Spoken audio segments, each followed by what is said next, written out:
Eu tenho falado nos últimos programas sobre o tema da ansiedade. E no início da série, eu disse a seguinte coisa: todos observarão que, na exata medida que a mensagem de Cristo avança nessa sua preocupação de ajudar os seus discípulos a se livrarem das preocupações com esta vida, os argumentos de Cristo vão crescendo em força. Porque aqui nós nos deparamos com uma série de verdades que devem servir de contraponto aos temores da vida que nos assolam, que batem à porta do seu e do meu coração. O Senhor Jesus está dizendo o seguinte, que nós devemos contra-atacar, nós devemos duvidar da dúvida, nós devemos pegar a sugestão diabólica que nos é feita. Está lá você vivendo muito bem, feliz, dirigindo seu carro, trabalhando, ou cuidando de um filho, não sei, ou até mesmo na igreja, lendo a Bíblia, e de repente vem aquela seta maligna, alguma coisa lhe é sugerida.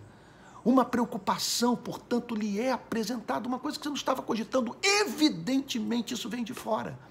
Então, o que o Senhor Jesus está dizendo? Não dê boas-vindas.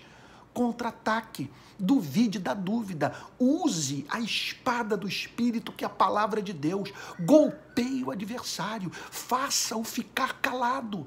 Porque para cada sugestão do inferno que visa levá-lo ao desespero, há uma promessa divina feita a você que pode servir de contraponto a esse diálogo de morte. Mas há um argumento aqui, que é a maior evidência do que eu estou falando. No verso 32, o Senhor Jesus foi muito duro, foi direto. Ele usou aquilo que aqui nas favelas do Rio a gente chama de papo reto. Porque os gentios é que procuram todas estas coisas. Mas na parte B do verso 32, o Senhor põe os seus discípulos assim, os chama para... É como se... Eu imagino isso, sabe? É como se fosse o seguinte, ele os abraça. Ele, usando uma linguagem do próprio Novo Testamento, aqui ele os abriga debaixo das suas asas, como a galinha, diz a Bíblia, acolhe os pintinhos. Porque ele diz assim, depois de afirmar, porque os gentios é que procuram todas essas coisas, o Pai de vocês, que está no céu, sabe que precisam de todas elas.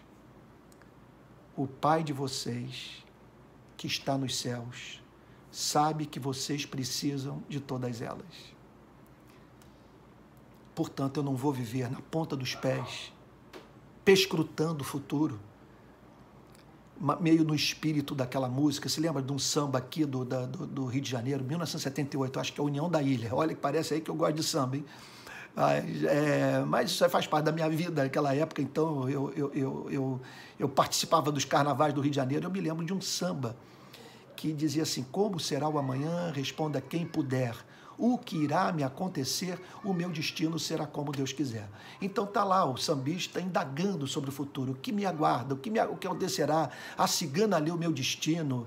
Eu sonhei, bola de cristal, jogo de búzios, cartomante. Eu sempre perguntei, o que será o amanhã? Como vai ser o meu destino? Já desfolhei o mal me quer, primeiro amor de um menino, e vai chegando o amanhecer. Leio as mensagens zodiacais, perdão, eu sou ruim de samba, e o realejo diz que eu serei feliz, sempre feliz. Então ele procurou a tudo e a todos, querendo uma garantia para o seu futuro. É o que diz esse samba, simplesinho aqui das comunidades do Rio de Janeiro, sabe? Mas que termina com uma mensagem teológica bem calvinista, sabe?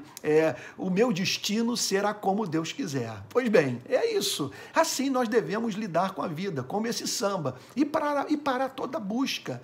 E saber que o que o sambista disse, o Senhor Jesus falou há 2000 anos com muito mais glória. Porque Jesus não usa a palavra Deus. Observe que para Jesus a resposta não está em Deus. A resposta está no Pai.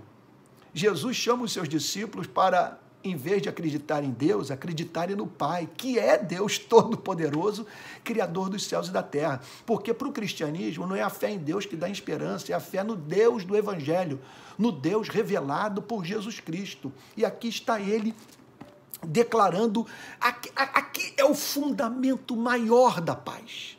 Aqui é o lugar de repouso da alma. Aqui é o nosso castelo forte. Aqui nós entendemos por que a Bíblia é o nosso escudo. Por que a palavra de Deus é o nosso escudo. Porque os gentios aqui procuram essas coisas, o Pai de vocês que está nos céus sabe que vocês precisam de todas elas. Por ele ser Pai,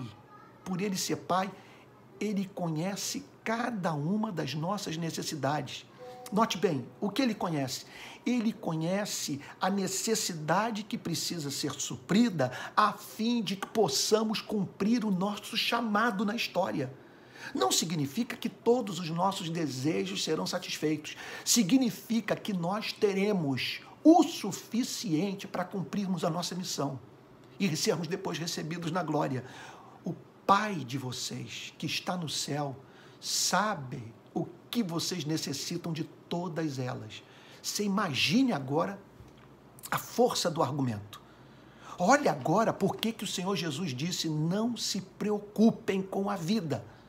Porque, pare para pensar, num ser, veja só, num ser de infinito amor, de tão doce que é chamado de Pai por Jesus Cristo, e que olha para algumas criaturas e diz, vocês valem mais do que os pardais e do que os lírios, vocês valem mais do que a Via Láctea, vocês valem mais do que todas as galáxias, sabe? O Pai olhando para seres que foram adotados por Ele na sua família, para seres que foram criados à sua imagem e semelhança, que são filhos em razão de terem sido criados por Ele, de terem sido gerados pelo seu Criador, mas que são filhos também num outro sentido, foram adotados na sua família, porque se reconciliaram com Ele, se arrependeram dos seus pecados, voltaram para casa e foram adotados por Deus na sua família, e que agora gozam desse status. O que Jesus está falando é o seguinte, é impossível que esse Deus não cuide de você. É impossível que Ele não lhe dê o material suficiente para que você cumpra o seu chamado. O Pai de vocês que está no céu, que governa soberanamente sobre o cosmos. Para nós cristãos, não consideramos as palavras sorte, destino, azar. Nós pensamos em termos de providência. Providência de um ser que está no céu e que é o nosso Pai, e que conhece cada uma das nossas necessidades, e por Ele não poder negar a si mesmo, por Ele não poder deixar de nos amar, Ele haverá, a seu tempo, de acordo com sua sabedoria, sua vontade soberana, nos dar aquilo que é necessário para que vivamos uma vida bem-aventurada.